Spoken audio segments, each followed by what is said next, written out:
It's like the Wayne's World action where they're like five, four. Yeah. Well, Do thank you, you do so much. you No, want go to hear ahead. What something? did you You say? want to hear a funny story? Yeah, please. So when I was at DreamWorks, it's now like a thing, but we invented it. We did it with Netflix, where we created the New Year's countdown with the Madagascar characters, and we would do it for parents so they could show it at like 6 o'clock at night to their kids. Because like, there's no way the kids are gonna stay up like till midnight. So they're like, okay, it's New Year's. Let's count down with the Madagascar characters. Five, four, three, two, one.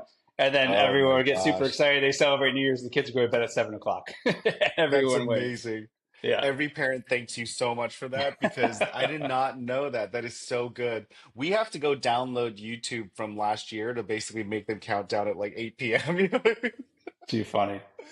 Yeah, let me kick off the show, and I'm going to keep this in there because it's kind of a fun way to start. I've never done it that way, but thank you for tuning in to another episode of the Girl Dad Show. We are very very excited to have Brian on the show. It's been a labor of love getting him on the show. A lot of back and forth, a lot of time, but we're here. And we did it right at the end of the year, so we made it at the cusp of season 4. So very very excited here. Brian, do you mind kicking us off by just telling a little bit about yourself to listeners, what you're working on right now, and what you do predominantly for work? Yeah. Brian Schwartz, Detroit guy, Indiana Hoosier. Big game tonight. So hopefully, after this episode is over, I'm happy and not sad. But originally a marketing guy, lived in London for multiple years doing digital marketing. For that company, I lived in India, opening offices for the business for about a year, lived in China doing the same, moved back to the States, joined DreamWorks Animation, focused on marketing for about 6 years. When they got sold, I went to Expedia, same thing, focused on marketing globally for that business. And then, kind of what I call Life 2.0, I personally fell in this world of sitting on boards and advising high growth companies around digital marketing, growth, AI, all this good stuff. And in doing so, one of the companies I've been with for about 6 or 7 years, I started to uncover a bunch of other problems and things like finance and HR and supply chain, and decided to build an advisory group of former executives to kind of help these late stage companies as they're growing exponentially. We do that as a business first, but once we're inside a company, we use that to hopefully get unfair access and diligence to then look to invest in the company. So I'd say about 20-25% of my time on the personal side is kind of personal advisory, consulting, board work. And about 75% of my time is focused on our company size, which is the larger, broader advisory group, and then the fund that we're raising alongside of it. Oh wow! So you're not busy at all. You No, got you got not a, nothing not going on. not at all. And look, I know it's the theme of this show, but what I would say, which is the awesomest thing, is I don't have an office or a desk besides my home office. So Mhm. my life is like a hybrid, right? It's at home Zoom calls all day with like in person meetings around town here in Austin. But the coolest thing is my daughter was born in 2021, so she's quote unquote Mm. a COVID baby. And like, in the old world, you go to work all day in the office. In the new world, 1 o'clock comes around, she's banging on my door during Zoom calls. She's not wearing any clothes. She's like just wants her daddy. It's pretty cool to be able to have that experience to get to see and hang with your kid during times during the work day that you just didn't have before COVID. Yeah, it definitely has changed up things a lot. I will say that for sure. And it is really cool that you have a home office still, even though that, most things have gone back. And so that's really cool to hear that. I bet you the kid loves it though. I mean, it's got to give her full access to be able to come and see whenever she wants. Totally. It doesn't I seem don't doesn't seem I like you don't really block her either.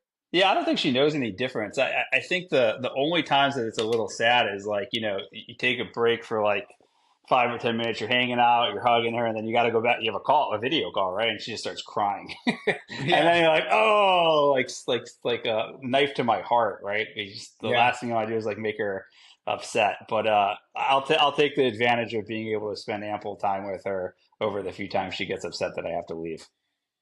She's now old enough to actually start to kind of articulate things though too. So I'm assuming she kind of has a semblance of like when you're working and not though too, right? She's trying to figure that out. Yeah, she wants to join the video calls. So Oh, that's not nice. that's not always helpful. So she definitely knows, but she's like, "Daddy, you on a video call? I want to come on the video call." So she knows, but she's too smart for her own good. I love that. That's great, man. And then I didn't know that you lived in all these other Asian countries. What was that like? And how old were you when you did that? Yeah, I've lived in 5 countries. I've been to about 80. Most my roles have been global or international in scope. I was well, well, let me take a step back. So in high school, I studied abroad my junior year. In college, I studied abroad my junior year. And then when I was probably 24, I moved to London. And then probably when I was 26, I was in India, 27 in China, and then back to the States when I was like 29 or something like that. And then, when I was back in the States, I joined DreamWorks and then Expedia and immediately went to these like global roles. So even though I was based in the Wow. States, I was constantly all over the world. At one point before I went global, I was overseeing Latin America, I was overseeing Asia, I was overseeing Australia. So I was like even though I was overseeing it based in LA, I had to physically be in the market. So I'd spend lots of time all over the world. Obviously, we didn't have kids, so my wife was totally fine with it. And then once we had my daughter, it was kind of post that life. So it is nice to not be able to have to constantly be on the road internationally to be able to spend time with my family. Totally. Travel is the hardest thing when you're trying to have kids, and then obviously the first year of having kids is really diabolical to mix that in. So I definitely get that. Yeah, Um, you get the text messages for your wife when she's pregnant on how pissed she is about something, and you're on the road, and there's literally nothing you can do about it, and you're like, "Thank you." the Like, what do you want me to do? well, the emotions are like unbelievable. Like the chemical reactions and the emotions are unbelievable. For guys, it's really hard because they completely or we're unprepared. We're unprepared for it. We don't know what that feels like, and it's also hard to like process, So My it's a my very wife interesting says it, experience. and I agree with her. I can never carry a baby. I wouldn't last a day. She's 100% correct. So, do you think that you studying abroad helped you get these kind of global jobs and kind of segued you into that more nicely, or do you think there's a lesser part of that? I actually think it's a step back. So my mother's a travel agent.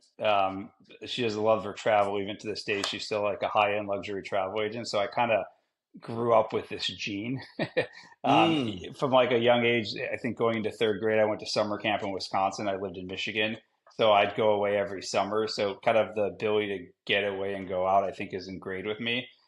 So hmm. I think going in high school, going in college, it was just very easy for me to get up and move post college when I went to London. I think from time between like 18 and 29 or something like that, I lived in a different place every year per year. Like it could be the same city, could be Wow. the same city, but like a different Yeah. house or House. location or Yeah. whatever. Yeah. And it was just table stakes. It was just natural. I was just so used to being on the move that it didn't really matter to me. And even to this day, we still have the bug every year. We go somewhere internationally, my wife and I, just because I've been so used to it and conditioned my entire life that if I'm not getting out and experiencing it, I just feel like I'm missing something inside. Oh, wow. Because it's just become part of who you are. Totally. And And then how about? luckily, and by the way, luckily my wife too, she did semester at sea in college. So she Mhm. took a boat all over the world and she's very well traveled too. And it's very much a passion for her. So it's just great that we both truly kind of embrace and enjoy this like international global footprint. That like when it's like time to figure out a trip, we both get like super excited about it. That's awesome. And so, just out of curiosity, what are you thinking about for your kid? Are you wanting that same kind of thread of travel embedded in their lives and kind Well, of being a yeah, core essence of it? it's a good question. So her preschool that she's currently at is about 30 minutes away from us. Hmm. So because of everything we just talked about, one of the things when I was abroad that I just really admired was the international school, like the International School of London, the International School of Mm, Tokyo. Like all these cities have an international school that has kind of the same type of curriculum, but it really yeah, embraces that global feel. And there's an International School of Texas. So we actually applied and she got into the International School of Texas. Ultimately, we didn't decide to make the move because we felt like she'd already kind of built this community, both for us too, with the parents and the kids for the preschool that she was currently in. But yeah, like it's very important for us to have that aspect. It might not be in school, but I tell my wife she wants to bring her on all these trips now. I'm like, she just can't embrace it. And it's like not really a vacation for us if we have like a 3 year old who's yeah. jet lagged the whole time. But I said the moment that she becomes of age where she can really understand it, embrace it, appreciate it, we both want it to be a core part of her lifestyle. I think that that's really powerful because I talk about this quite a bit with my wife recently, as our kids are now like 5 and 7, so they're starting to like figure out who they are and like doing a lot more questioning of different things. But what I'm realizing is that it's not even just about the vacation. It's actually almost like something that I want to force my kids into because I feel like traveling forces them to one, deal with adversity and being uncomfortable, but two, also being in places that they're not familiar with. And then also just understanding different lifestyles and cultures and people. Just the sheer fact of like exposing them to different things and different peoples is like so vitally important. It's not even like it's not even about vacationing. I don't even care if it's extra work for me at this point. I'm almost like I need to do this at least once a year. What do you think Yeah, about that? you're articulating like a vision I have, which I don't think I'll ever personally pursue, but I tell everyone when I share this story, if they want to do it, I will help finance it and do whatever I can to be involved. I actually think the direction you're going is kind of the future of what college should be, right? Like college is a Mm, very expensive endeavor, and I just question the return on investment. Like yeah, I was just looking for fun because I put money aside for my daughter for her education. I yeah. looked at my wife went to Michigan, I went to Indiana, I looked at Stanford. I just looked at the cost of 4 years of college. And on the low end, it's like 275 up to like almost $400,000. It's And the crazy, question man. is like, is that worth it? Like, what did you learn in college? Like for me, like everything I study, I don't use. Like I Yeah. learned work ethic and I learned how to like become who I am, right? And the question is like, can you do that elsewhere? And I think kind of what you're articulating is a really great way. Like, could you create like a 1 or 2 year program post college where you have like a rotational program in different cities around the world for kind of best in class engineering, digital marketing, and programming, right? Things every company essentially needs.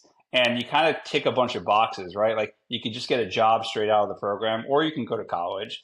You can like do stupid shit and figure out who you are because you're in a random country around the world for like six Yeah. months as a 19-year-old. And then Yeah. the last piece you'd have to figure out, which is how does it check the box as like an alternative to college? I don't know if we'll ever get there, but I really think that that aspect of going around the world and figuring out who you are and being embraced into cultures that are just so different than you is like to me as impactful of 4 years of education in a state school or something like that. So hopefully somebody one day will pursue it and I'll be a backer of it. But I really Yeah. think that that aspect of getting around the world and getting out there really can impact people in a really positive way.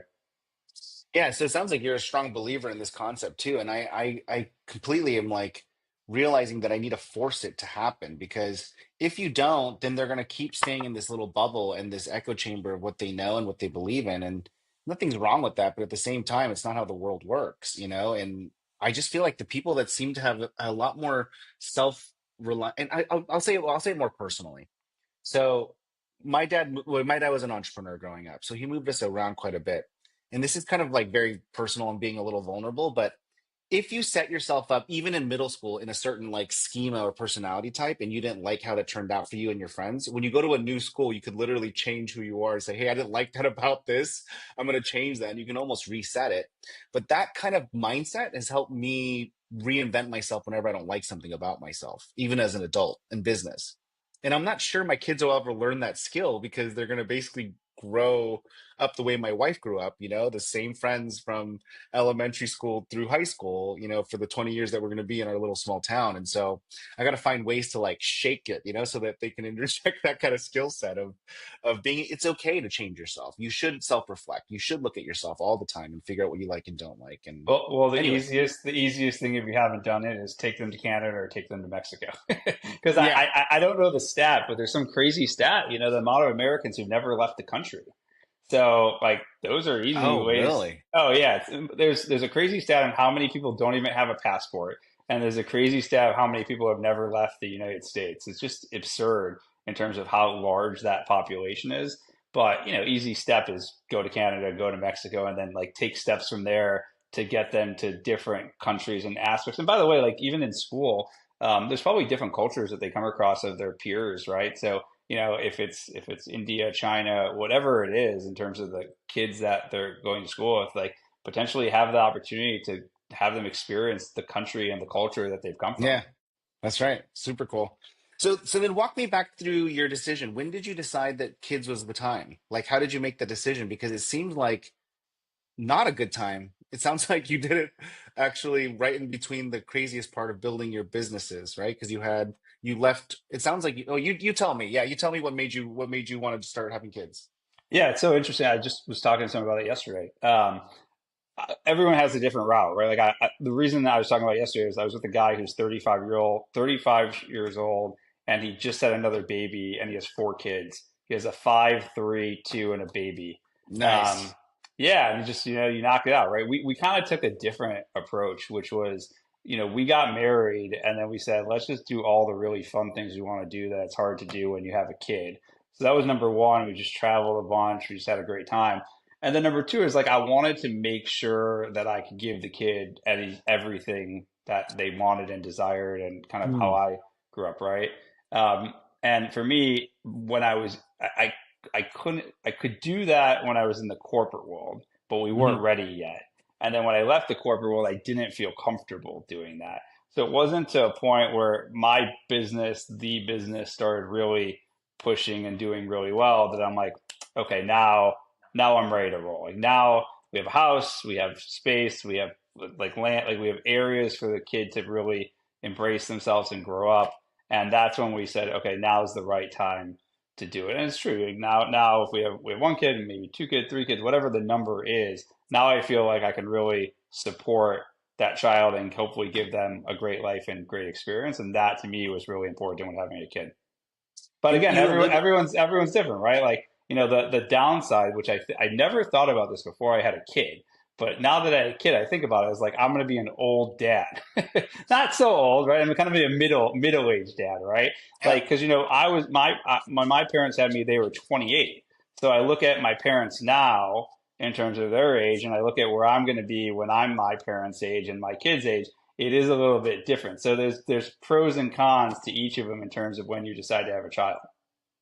Totally. And I mean, just I'm in the same boat as you, man. I mean, we just have to be really good about staying healthy, both mentally and physically, just to keep up with them. But I have the same fears as well too, and not fears, but same concerns about the cons on that. But curiosity is around, do you want to lump them together? So if you do have more, are you going to try to like have another one sooner, or are you going to try to space it out?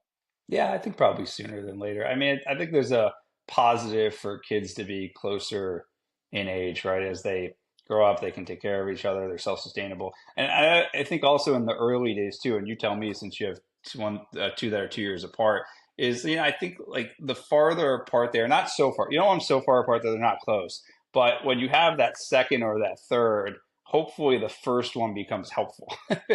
Right? Yeah, In certain things. Like even I notice it. We don't have a second, but even I notice it with my daughter. I go ask her to do something and she does it, which is yeah, awesome, right? That didn't yeah. exist a year ago, right? Like That's that right. was not a thing. So I think there is that aspect of like, making the oldest one at least be a little more helpful when you have a baby that's on the way. Yeah, that's awesome, man. Yeah, we definitely have them close together, and it is true. They're very supportive of each other, and the first one is very helpful. And I will say because they're such close in proximity of age, they're very close as well too. And you could tell that they can actually like play, and they have similar friends, or they can like share friend groups, and that is pretty nice. But And you what did and what allude to some, and I have a question for you now. yeah, What You have two girls, right? yeah, So when you had the second and it was a girl, were yeah. you guys hoping for a boy? Were you hoping for a girl? Like what was the I thought was hoping. process and direction? Yeah, I was hoping for a boy. I really wanted a girl boy combo, and then I would have been happy. To be honest with you, I wanted all boys.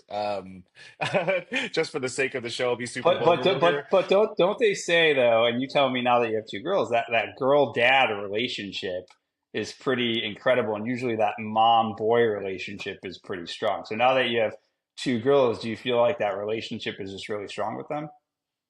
I wouldn't change it for the world. I love being a girl dad. So much so that I even started a podcast and made it my entire ethos and brand. I absolutely love being a girl dad. So it's super funny because I really wanted a boy. And then after Lily was born, I'm just like, man, I freaking love girls. It's so awesome. And then when Grace was born, it's even better. And they're just so sweet and soft. But I have talked to a bunch of veteran girl dads, and they say that it's really fun until they're like 14, and then it's horrible. Yeah. It's like Well, horrible for they like also 4 years. they also say it's the inverse, right? with Yeah. boys, it's really difficult until an age, and then it Exactly. becomes the opposite. Like my parents said that too. I have a sister, and they're like, Brian, like we thought you were going to be like a serial killer. I did crazy stuff for the podcast. I'll just say it for the podcast. Some of the crazy stuff I did, it all happened when I was like 2 years old. One is my dad was shaving, and I wanted to shave too. So I put like shaving cream all over my face, and I shaved my left eyebrow off Oh my God. as part of it. Two is uh, there was like a cat, and it had a bunch of kittens. Yeah. And I literally took one of the kittens and I tried to flush it down the toilet. Oh my God. And then the third, which is the worst of them all, is my mother was having like a party and she had all her friends over, and I came out to everyone like balancing something on my nose, and Oh like my gosh. what's on your nose? And it was her diaphragm that I was Oh my balancing God. on her nose. So they literally thought I was a terror and I was going to be the worst thing ever. And I understand and appreciate all the reasons they thought of it. Oh, But when I turned 13 or 12 or whatever, it just like completely changed. And I was like a saint, and oh, they loved me and whatnot. And my sister was the inverse. She was the best child possible. And then when she turned 13, it was like, oh my God, like this is crazy to have to deal with this little girl and all of her emotions that she has in play. oh my God. That reminds me of a Instagram reel that I saw about this mom talking about how, oh, boy moms are all, being a boy mom is awesome, but they forgot to tell you that it's like impossible to keep them alive. And I just like thought it was the funniest reel ever because boys are just so destructive, right? I like see these Totally. friends with boys come over and they just like, I'm like, oh my God, this is awesome. But then they're like, no, it's not, because sometimes they hurt themselves. Totally. It's not even about breaking things. They literally like are so dangerous. They're just like Totally. out there. And I'm like, yeah, it's such a funny story. But you said that you grew up, you said you alluded to the fact that you grew up in a way where your parents basically are able to give you a lot of stuff. And so you're trying to mimic that. Do you mind sharing a little bit about what that means? Like, how did you grow up? What was your childhood like? Yeah, and I think it's kind of ingrained into who I am today. My mom was an entrepreneur and my dad was a sales guy. So you kind of Oh, no kidding. combine those two, and you're like, Yeah. here's Brian, right? Um, Yeah, like I'd say there's two parts of it. One is they both worked. My mom had her own business. She owned a travel agency. This was back in the day, before like airlines started cutting commissions. She probably had like 25 people working for her. She did really well. Oh, My wow. my dad worked for a handful of appliance retailers, and then at the end he was working for T-Mobile, leading kind of sales and GM and channel sales and all that type of stuff. So the downside and the difference between my life now and how I was raised is, my parents are both working all the time. So I had a woman who, was very involved in my life that helped raise me, and later in life she would cook for us and clean for us and all that type of stuff. So there's that's the downside, is like I didn't have as much time with my parents as I'd wanted. But the upside is like they could provide for anything, right? Because they both had really good paying jobs and all that type of stuff. I'd say in my life now, my wife's a full time mom, so I think my daughter is really getting like all of her attention. It's not like I realize it's like the hardest job for my wife, Yeah. but I Yeah. think it's very fulfilling for her to be able to have that experience, and having grown up not necessarily like that. I really do appreciate the ability for her to spend as much time as possible with my daughter, and also appreciate when she doesn't want to spend time with my daughter too, because she's constantly with her all the time. Yeah. So that's awesome though that you're able to kind of separate that kind of pros and cons of your childhood and basically kind of take the best of both worlds, it sounds like, and you're able Yeah, to create a for, create fair, and very fortunately, right? I mean, like yeah. you and I, we both work really hard, and like you go through life where you're working hard for kind of personal reasons in yourself, and then you start to have kids and a family, and it kind of flips where you're working really hard to provide for your family, kind of give them everything they want, make everyone happy, all that stuff. So, for me, I control my own schedule. I always joke I work harder now than I ever did in a corporate job. I'm Mhm. happier and it's more fulfilling. But if I think about like what's the North Star, it's really just making sure I can give to my family, make sure everyone's happy, and that we can, going forward, have just kind of a great ecosystem that we're building for all of us. Yeah, that's really nice, man. That's really well said and so simplistic. I love it because you run a very complicated set of businesses and endeavors. So it's a very nice North Star. That's good, man. Do you do that often? Do you like talk to your wife about that stuff, or is it something that you just kind of house in your own brain? Just on spending too much money. That's it. That's it, right? There's the pros and there's the pros and the cons to it, right? Yeah, The pros are you give, you give, you give. The cons are, we're in a world where it's very easy to spend a lot of money very quickly. So it that's is. it. Yeah. And that's kind of the balancing act. That's the balancing act that you guys go through. That's good. Totally, totally. That's not a bad problem. That's a good life. Sounds like a good problem, It, man. it was actually interesting. I was with a handful of people. I don't know if it was my partners or whatnot. I was just asking how everybody like works with their spouse in terms, and I could ask you too, right?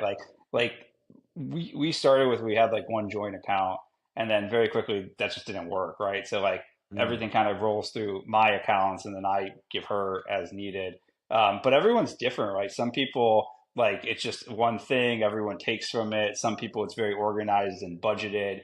It's just Mhm. very interesting how couples focus on financing because everyone seems to have a different approach. Yeah, it is really interesting, and it's one of those things that people don't talk about enough because it's considered like one of the core things that makes or breaks a relationship. You know, it's uh, like like one of the five things, right? It's like it's pretty important because those like really impact every aspect and every decision and every value that you have. I mean, realistically speaking, it's a big deal, and so it's kind of funny how little we talk about it.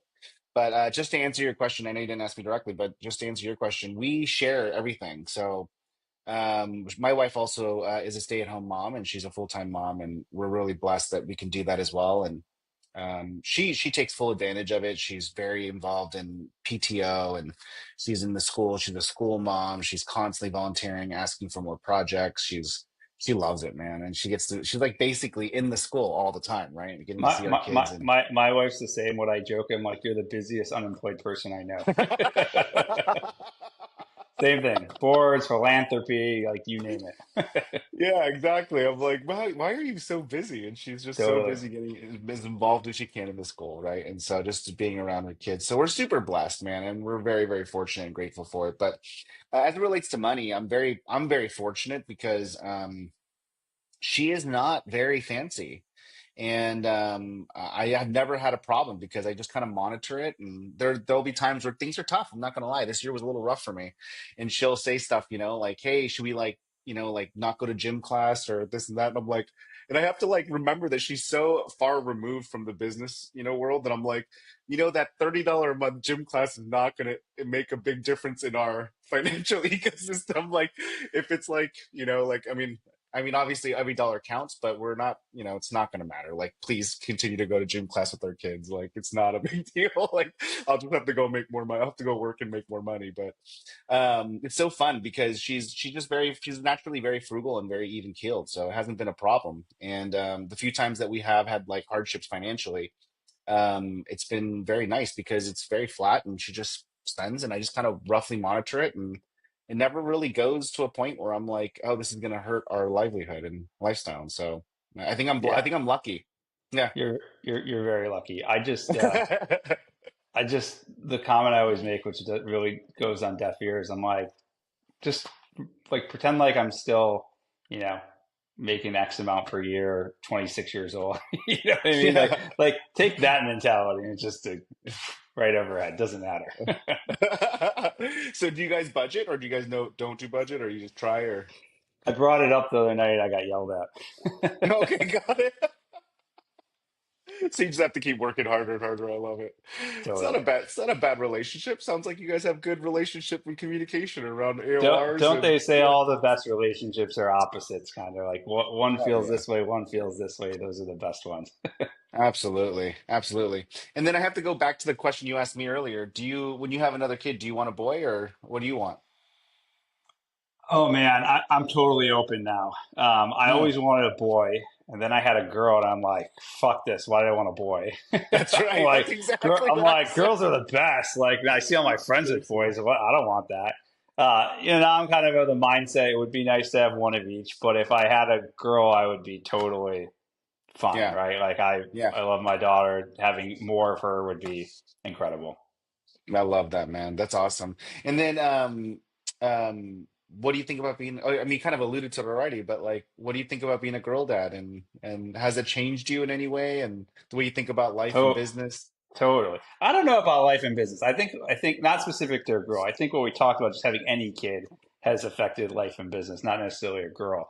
Um, but what I would say is, like, I got to keep lifting weights because I'm gonna have to Mm. be kicking ass at a lot of little boys at some point. Because my daughter's gonna be breaking some hearts. That I think that's Yeah. the hardest part to think about Yeah. and fathom. Yeah. Oh my gosh, I'm dreading that day. Yeah, it's the worst. Yeah, I'm still at the phase where my girls think it's like they're prettier if they wear more jewelry. So it's like so nonsensical. So I feel a little bit safe that we have time, but I know it's just a matter of time before it becomes problematic, and I'm gonna be like dreading it emotionally. But We're um, we're we're 100% in the princess phase right now. Prince that's like right. this Moana and Ariel and Cinderella and Rapunzel, every princess, and then she watches something on TV and she's like, "Dada, Rapunzel has a blue dress. Go buy. Can you buy me a blue dress? You can buy it on Amazon for me or Target for me." It's like pretty crazy. I'm like, wow, you're clearly the daughter of my wife. That is most obvious, but the fact that she is, what is hilarious, she is obsessed with Target and Starbucks.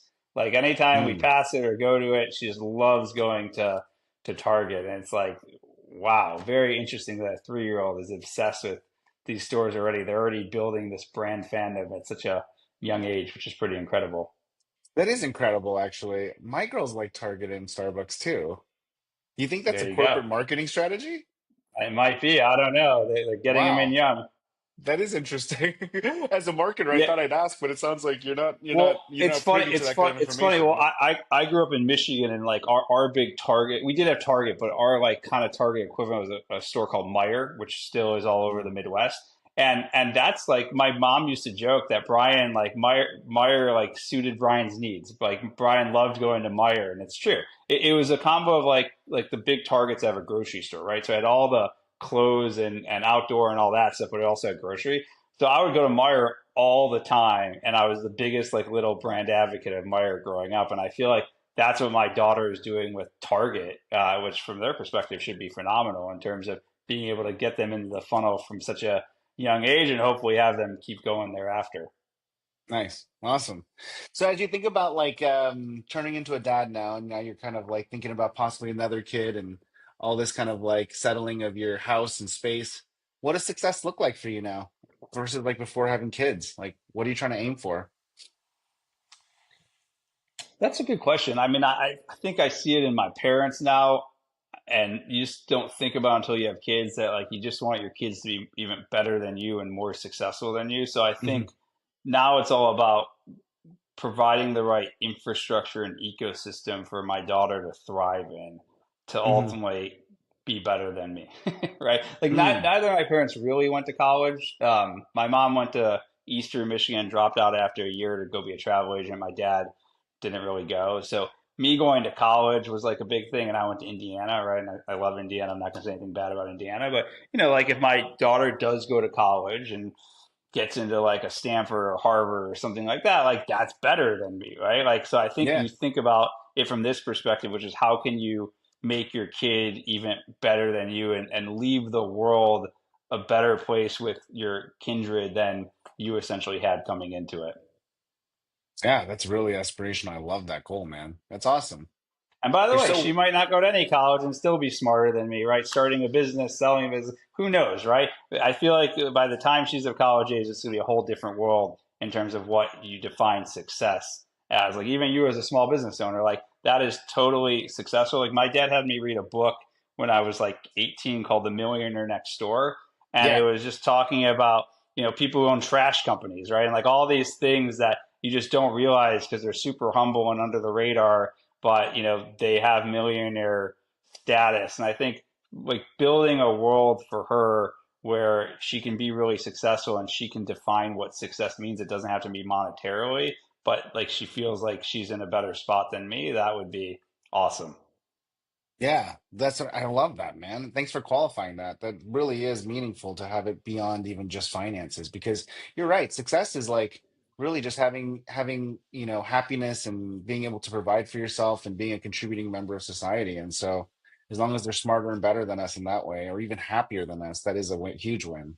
That's a huge Yeah, and win. some people like I'm making it up, like they'd be totally happy living in a foreign country, making no money, surfing all day. Like everyone has a different perspective of what happiness and success looks like. Finance may be important for some people, but for many people it might not be, right? It's other Mhm. aspects of life and quality that are more important than making money. Yes, absolutely. I love that. I mean, this is exactly like why I love my wife so much, because she does not qualify success with money at all. She's like super zen, and like she loves gardening, and she's like very like just outdoorsy, and for her success is like working in the field together and like those times and moments. It's super weird. I don't understand it, but I know that It's it's the awesome. opposite of me, but like the polarity of the two parents I know is going to be very beneficial for our kids because we're so different that I think it's going to be helpful for them to grow up in that kind of polarity. So I don't know. 100%. Um, yeah. Hey, let me switch gears here and let me get some make sure that I know you're a busy man, so I'm gonna get my rapid fire questions in here. Um, so Brian, if you had to give some advice to soon to be parents or other parents, what would you give them now being a veteran dad of 3 years? Three things. Well, some of them are changed over time, but some of this comes back to financial. Sorry, even though I said it's not important. Getting a night nurse if you could afford it is a game Yeah, changer, yeah. mostly for the dad. Um, the snoo was a game changer for us, which Mm, was baby's crying, put him in the snoo, turn it on, baby's not crying. mm, And then for a while, the pacifier was a big thing for us. That was mm. also a game changer until we got to a point she just started pulling it out and throwing it and not caring. But I always say those are like my three pieces of advice for a new parent that I was given, and I think they were all great pieces of advice. Yeah, those are great ones. I love it. Yeah, I mean it's literally torture. And that's what's the funny thing about it is like, they like when you think about like I don't know if I can't remember how I learned this, but I was reading somewhere about like an old Chinese torture technique in like the Middle Ages where they would let you basically get like 5 minutes of like, light sleep, and right before you hit REM, they would wake you up with a splash of water. So basically you can't ever get into REM or deep sleep, right? And that's the concept is like it's just constant like set like it's this like tickling of torture. And I'm like, that's literally what the first year of having a kid is like. You know what I mean? It's like the Totally. moment you just start to get into REM, it's like you have to wake up, And I think what people don't tell you. So I think during the first year, people tell you it because of all the sleep regressions. I think what people don't tell you is like, dude, if my daughter's 3 and she still wakes up sometimes in the middle of the Yeah. night. So it's like it doesn't stop, right? I think it's till 5 or 6 or something like that that it Yeah. keeps going. So like there's still like, oh my God, I'm sleeping, I'm sleeping. Oh my, why is she making noise? I just want to go to bed. Yeah, exactly. Exactly. So let me go to the next question here. If wait, what are my gosh, I forgot my rapid fire questions. I'm gonna mix them up here a little bit, but It's all good. do you have a favorite book that you could like to recommend or you like to read? It can be both business or I, life. I have lots of books. Mhm. As I've got older, I haven't had as much time to read. There's a few. One of them that I'm a big fan of is the 48 Rules of Power. It's a very large book. It's a lot of ancient traditions, but it essentially shows how you can always get the upper hand on somebody and ultimately get whatever you want. So persuasion, negotiation, all that stuff. That is such a crazy book. It is nuts, dude. I I've I think never I read think it I think fully, I but think I think rule number two is always give someone a gift. is Because it? you immediately gain power over someone when you gift them something. Yeah, there's 48 of them, right? So there's lots of interesting ones, but that was one that immediately comes to mind that I always found very interesting, and I do the gifting a lot as a way to essentially gain that power. That is interesting. Yeah. I have it on my audio book, so I'm slowly listening to it when I'm flying and stuff and when I'm not with the kids because it's dense. It's actually It like is it's it very it it it, it is dense. There's also oh man, I'm looking over at my book, The Art of War. Have you read that one too? oh yeah. Yeah. That one's a That's little also easier to read. it's Yeah. well, it's easier because it's shorter, but it's also very. intense like 48 Rules of Power Mhm. that like, like I grew up with like ADD. I don't think I have it anymore, but reading's always been an interesting one for me because if I don't get like really into it, I start thinking of other things when I'm reading. So, Mhm. with 48 Rules of Power, I started thinking of other things, but then I get to the next one, I'm like, okay, it brings me back. And then I get to the next one and it like brings me back, even though it's Yeah. so dense because the rule is so interesting in terms of how they're applying it. Do you go back and read these books, or do you kind of just leave them in your brain and kind of work off of the repository? I read them once and I don't read them again. Okay, good, good, good. Yeah, Yeah. I Try was and just curious. remember lots of aspects of it depending on the book. I pick the things that are most relevant. Yeah, you cherry pick the things and store it in there. Yeah, that's great. Yeah. Let's go to the next thing. So when you're not building size or being an advisor for these awesome companies and being a super dad, what does Brian do for fun? What is your downtime activities? I unfortunately got in an accident a few months ago, but I work out pretty gnarly and pretty heavily. Lifting heavy weights has always been kind of a release. Both I just enjoy it, but it's also when you're so stressed. So I try and spend a lot of time on the fitness side of it and the health side. And then, Nice. like life changes where, weekends used to be sports, which it still is sports as much as I can, but it's also birthday parties and events and holidays and all this stuff Yeah. with the fam. So, I feel, and we're starting to get in. We do activities like swim and whatnot, but we're starting to get into soccer and ballet and dance and tap. And everyone I've talked to with kids older, and maybe you could attest to this, the activities are what ends up taking up the weekends at this Oh point for the yeah. kids. And it only gets more and more as they get older. Yeah, it's bad, man. We're 5 and 7. I mean, it's like 80% gone. And I mean, all the veteran parents tell me like it's not gonna get any better for at least 10 more years. And so I'm just like, Totally. Totally. yeah. But Brian, Yeah. thank you so much, man, for being on my show. I really appreciate you taking the time. I know how busy you are, so it's been really great for you to chat with me. Yeah, it was great to spend time, and I hope you have a great holiday with your family. Yeah, happy holidays to you as well too. Thank you, brother. We'll see you soon, okay? Take it easy, man.